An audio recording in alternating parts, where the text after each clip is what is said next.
There are people in this world who walk right through the storm, yet not a single speck of mud sticks to them. They get insulted. They couldn't care less. They face the heaviest pressure. They never complain. They can lose everything they own, but they never lose their character. When you look at them closely, you notice a strange detail. Life isn't any easier for them. They have simply developed their mentality in a way most people cannot even understand. Right now, you think your biggest problems are stress, anxiety, overthinking, or emotions you can't control, don't you?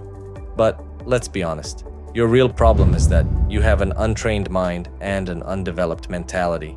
Because your mind is untrained, anyone and any event can pull your strings like a puppet. Think about it. A single notification on your phone can ruin your entire day. An insult from an ignorant person on the street can shatter your self-confidence. A single day where you feel off totally kills your drive and motivation. Do you know what this means? You are not in control. In a world where people lose themselves so easily, where they are manipulated so easily, the one who rules their mind controls everything. In this video, you and I are going to talk about 3 ancient lessons that will turn you mentally into a warrior, allow you to move calmly through those storms, and make you emotionally untouchable. These are not cliché personal growth tips found on social media. This is the philosophy of ancient figures like Marcus Aurelius and Epictetus, whose lives were spent in war and exile. But let me tell you this. These lessons will not be easy. At first, you will say, "This is too simple, I already know this." But as you dive deeper, you will struggle. You will face those harsh realities you've been running from entirely on your own. Many people didn't even watch the video up to this point, they quit. But if you stay until the very end, you won't just leave filled with temporary motivation, you will walk out of here a completely different man. Pause the video and please take notes on these lessons. Reflect on how present or lacking these virtues are in your own life. If you are ready, let's begin. Lesson 1. Tolerance towards an irritating stimulus. There is a moment in life so small, so invisible, that most people miss it without even realizing. The split second between the event that happens to you and your reaction to it. Someone humiliates you. That moment is there. Things go wrong. That moment is there. A wave of hatred or anxiety explodes inside you. That moment is right there, and your entire life is shaped by the decision you make in that brief instant. But do you know where the problem lies? Most people never achieve this awareness, and they instantly snap. They react immediately and lock into defense mode. Did someone mock them? They draw their weapons right away. Did plans go sideways? Instant panic. Did anger rise? They blow up without thinking, and in that exact moment, they hand the steering wheel over to someone else. Epictetus has a beautiful quote on this. It's not what happens to you, but how you react to it that matters. Most people look at this differently. They think it just means play glad and stay calm. No, the matter runs much deeper. Your true power is hidden within that moment of hesitation. That tiny, calm, and still pause is your only area of true independence in this life. Think of a mountain. Storms hit, winds blow, rain turns into torrents, and waterfalls roar. But the mountain doesn't move an inch. It doesn't panic. It doesn't get into a fight with the wind. It just observes because it doesn't need to. Where it stands is solid. Now imagine a dry leaf. No matter which way the wind blows, the leaf gets dragged along. It is uncontrolled. Its direction and stance inspire no confidence. A lot of people live just like that leaf, my friend. Strong men become mountains. You surely have examples of this in your own life. How many times have you said sentences where you later thought, "I wish I hadn't said that"? How many times did you fail to control your emotions, hurt people, turn small, fixable issues into massive crises, and allow someone else to choose your mood? You have to control your emotions, my friend. Start by observing them. Write down various emotions on paper and take notes on them. In that split second, just be an observer and watch the incoming emotion. Absorb it. Practice meditations focused on your breath. The next time someone drives you crazy, do not answer. Wait for 3 seconds. Feel the emotion, but take no immediate reaction.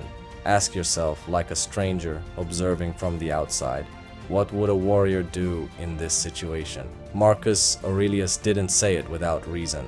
You have power over your mind, not outside events. Realize this, and you will find absolute strength.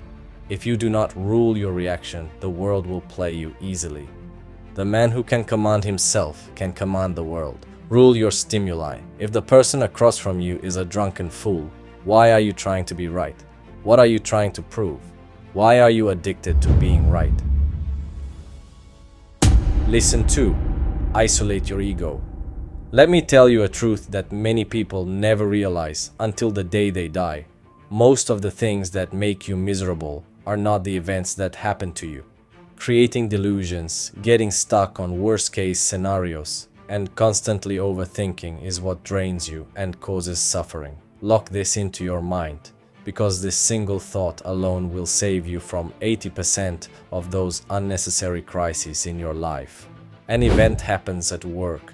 Your manager ignores your message. You are forced to finish a task late. Someone insults you, trying to put you down. And your mind instantly writes this script. They don't respect me. I am not enough. Deep down, they are mocking me. No matter what I do, I will fail anyway. There is something wrong with me. But do you know where the truth is hidden? The event is entirely neutral. It has no effect. The pain changes shape based on how you view that situation. As Epictetus said, men are disturbed not by things, but by the view which they take of them. We lose control exactly here. We treat reality and our ego as one single whole. We view everything as an attack against our character. If you do not manage your ego, everything will hurt you. Think of a mirror in the forest. It reflects whatever passes in front of it. A tiger passes, it shows the tiger. An apocalypse breaks out, it shows the apocalypse. A tree falls, it reflects it. But the mirror does not become the apocalypse itself. It doesn't collapse along with the chaos. It simply shows reality as it is and remains still. Your mind must work like that. But what do we do instead? We are like muddy water. If a tiny stone drops in, we get clouded. Our purity vanishes. Suppose a friend didn't reply to your text. What is the reality? They didn't reply. That's it. But what is your mind manufacturing? They don't care about me. They don't respect me. I definitely did something wrong. There you go. Your mood is ruined, your energy is drained, and you're stuck overthinking. It's all because of that unreal script you wrote, not because of reality. After this lesson, make a clear distinction between these two things. What actually happened, and what am I telling myself about it? Train your mind to say, what happened is just this.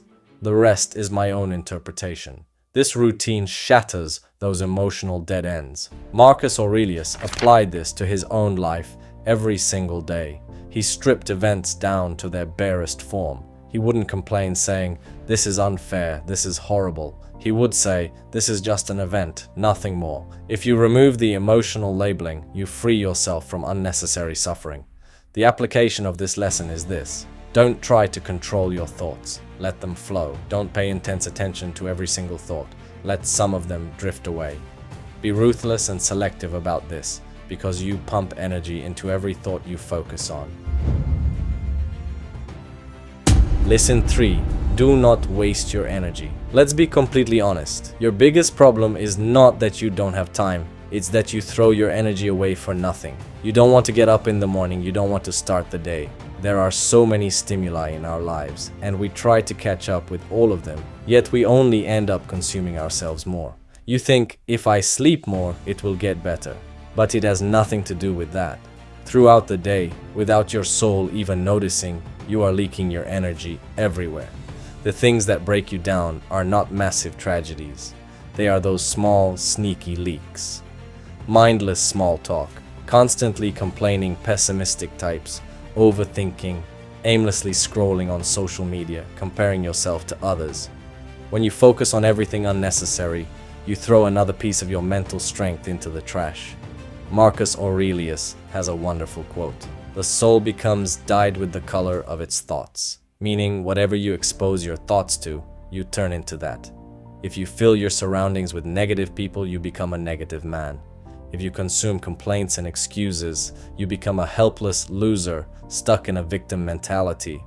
If you don't manage your environment manages you. Imagine a clean, clear river flowing through the forest.